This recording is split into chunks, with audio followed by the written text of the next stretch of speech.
আসসালামু আলাইকুম প্রিয় শিক্ষার্থী বন্ধুরা। জাতীয় বিশ্ববিদ্যালয় অনার্স ভর্তি পরীক্ষা বাংলা উপসর্গ থেকে তোমাদের কিন্তু প্রশ্ন থাকবে এবং কিভাবে থাকবে আজকের এই ভিডিওর মাধ্যমে তোমাদেরকে শেয়ার করব। মাত্র আমি 19টা এমসিকিউ দেবো, দেখাবো তোমাদেরকে কিভাবে থাকতে পারে উপসর্গ থেকে এবং কি কি পড়বা, উপসর্গ কোনগুলা, সকল শর্টকাট দেবো এই ভিডিওর মাধ্যমে। সো ভিডিওটা ধৈর্য সহকারে দেখতে থাকো। উপসর্গ কিন্তু তোমাদের সিলেবাসে আছে, ঠিক আছে? বাংলা সেকেন্ড পার্ট অনেকেই বুঝে না উপসর্গটা কিভাবে আসলে। এই যে একটা তোমাদের প্রশ্ন থাকতো না যে উপসর্গের অর্থবোধকতা নেই, মনে আছে কি তোমাদের? ওই প্রশ্নটাই মূলত উপসর্গ থেকে আসছে, ঠিক আছে? তো আমরা কথা না বের এখন দেখি এই উপসর্গ থেকে কিভাবে প্রশ্নটা থাকে আর এটা কোথায় থেকে আসছে, এটাও আমি তোমাদেরকে দেখাবো। তার আগে ছোট্ট একটা বিজ্ঞাপন দিয়ে দেই, যারা আমাদের 499 টাকার কোর্সে ভর্তি হতে চাচ্ছ স্ক্রিনে দেওয়া নাম্বারে যোগাযোগ করতে পারো ঘরে বসেই, জাতীয় বিশ্ববিদ্যালয় বা যে কোনো ধরনের বিশ্ববিদ্যালয়ের প্রস্তুতি নিতে। সো দেরি না করে এখন স্ক্রিনে দেওয়া নাম্বারে কল দিতে পারবো। তো দেখো নিচের কোন শব্দে উপসর্গটি, দেখো আধিক্য শব্দের অর্থ হচ্ছে অতি বা বেশি, ঠিক আছে? আধিক্য অর্থে প্রকাশক বা প্রকাশিত হয়েছে, মানে কোন শব্দটা এখানে, দেখো তো কোনটা হবে। আগে তোমরা একটু কি করবা, নিজেরা নিজেরা প্র্যাকটিস করবা। গাঢ় তো এমনিতে বেশি, প্রগাঢ় আরো বেশি, উত্তর হচ্ছে প্রগাঢ়, ঠিক আছে? তারপর দেখো কোন উপসর্গটি ভিন্ন অর্থে প্রযুক্ত, মানে ভিন্ন অর্থে ব্যবহৃত হয়েছে। এখন এটা যারা বিশেষ করে এই যে আমার লেকচারটা করছো, সমাসের অব্যয়ীভাব সমাস, এটা অটোমেটিক ভাবে পারবা, ঠিক আছে? প্রতি এই যে প্রতিবিম্ব, হুম। আর বাকি সবগুলো দেখো প্রতিপক্ষ আছে, মানে এটা বিরোধিতা, প্রতিদ্বন্দ্বিতা, প্রতিবাদ, এগুলো সবগুলো হচ্ছে কি একটা দ্বন্দ্ব সম্পর্ক, আর এইটাই জাস্ট একটা কি দ্বন্দ্ব নয়। হ্যাঁ, আশা করি বুঝতে পারছো। তারপর দেখো ব্যাগতিক শব্দে বে কোন ধরনের উপসর্গ, বে কথা থাকলেই এই যে নিমফিনাকম বদবেকার, নিমফিনাকম বদবেকার, এই টেকনিকটা পারলে তোমরা ফার্সি উপসর্গ অটোমেটিক শেষ হয়ে যায়। কি টেকনিকটা আমি দিয়েছিলাম? নিমফিনাকম বদবেকার। আর ফার্সি কোনগুলো আমি দেখাচ্ছি, আগে এমসিকিউ গুলো দেখো। আমলা খাসগড় একটা টেকনিক দিয়েছিলাম। এই কাশ, কাশ কোন উপসর্গ? আমলা খাসগড় বলো তো কোন উপসর্গ? মনে আছে কি তোমাদের? আরবি 4টা উপসর্গ, আম একটা, লা একটা, তারপর খা একটা, ঘর একটা, হ্যাঁ? আচ্ছা তারপর দেখো কোনটি উপসর্গ যুগে গঠিত শব্দ নয়, মানে কোনটা উপসর্গ হয়েছে না, কোনটা হয়েছে না বলো তো? এটা হচ্ছে হর দম, হরদম। আর বাকি সবগুলো উপসর্গ আছে, হরতাল, হজরুল, তারপর হর, হামেশা, এই তিনটা হচ্ছে উপসর্গ আছে। আর সব ক্ষেত্রেই হর দিলে তার উপসর্গ হয় না, ঠিক না? তারপর দেখো ভাষায় ব্যবহৃত অব্যসূচক শব্দাংশের নাম কি? এটা রাবিতে আসছে, রাজশাহী বিশ্ববিদ্যালয়ের পরীক্ষাতে আসছে। এটা উত্তর কি হবে বলো? এটাই উপসর্গ, ঠিক আছে?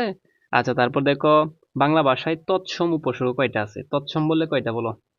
তৎসম বললে 20টা, আর বাংলা বললে 21টা, ঠিক আছে? তৎসম উপসর্গ 20টা আর বাংলা উপসর্গ এই যে কাটি বাংলা কয়টা? 21টা। হ্যাঁ, দুইটা এমসিকিউ শেষ। তারপর এই উপসর্গে গঠিত কোন শব্দটি ক্ষুদ্রার্থে ব্যবহৃত হয়েছে, মানে ক্ষুদ্র ছোট একটা অর্থে ব্যবহৃত হয়েছে? কোনটা হবে উত্তর বলো তো? উপবন, উপবন। উপসর্গের কাজ কি মূলত? মানে কোনো একটা শব্দের আগে বসে নতুন শব্দ গঠন করে, নতুন শব্দ গঠনের কাজে হচ্ছে এই যে উপসর্গ শেষ, ঠিক আছে? তারপর দেখো উপসর্গ যুগে শব্দ কোনটা? এখানে উপসর্গ হয়েছে কোন শব্দ বলো? বেল একটা শব্দ, এর আগে কদ হয়েছে, কদ, তার উত্তর হয়েছে কদবেল, ঠিক আছে? নিদাগ, এই নি, নি কোন উপসর্গে মানে কোন অর্থে ব্যবহৃত হয়েছে নিটা? উত্তর দেখি করো, উত্তর উত্তর করো সবাই। উত্তর হচ্ছে কি আদিশয্য। ইতিহাস শব্দে ইতি কোন উপসর্গ? আর আবিতিউন, আর কতবার বলবো চাপাতি দিয়ে শশা খাওয়া হারাম, এই শর্টকাটটা মনে রাখলে কোন উপসর্গ শেষ বলো তো?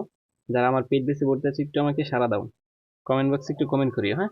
বাংলা উপসর্গ কেমনে? আনা বিতিউন, আর কতবার বলবো চাপা দিয়ে শশা খাওয়া হারাম, এই শর্টকাট মনে রাখলে বাংলা উপসর্গ একদম জিনিস, ঠিক না? তারপর দেখো উপসর্গটি মূলত এটা কি? পর অপশম নিয়ন নির দুর্বি অদিশু উৎপরি অবিউপি, এটা হচ্ছে কি সংস্কৃত উপসর্গ মনে রাখা কবিতা আমার। আমি কিন্তু এগুলা যারা পেট বেশি ছিল অটোমেটিক ভাবে পারবা এগুলা। আচ্ছা ক্ষুদ্র অর্থে উপসর্গ ব্যবহৃত হয়েছে কোন শব্দে? ক্ষুদ্র অর্থে কিছুক্ষণ আগে আমরা পড়ে আসছি, উপবন, ঠিক আছে?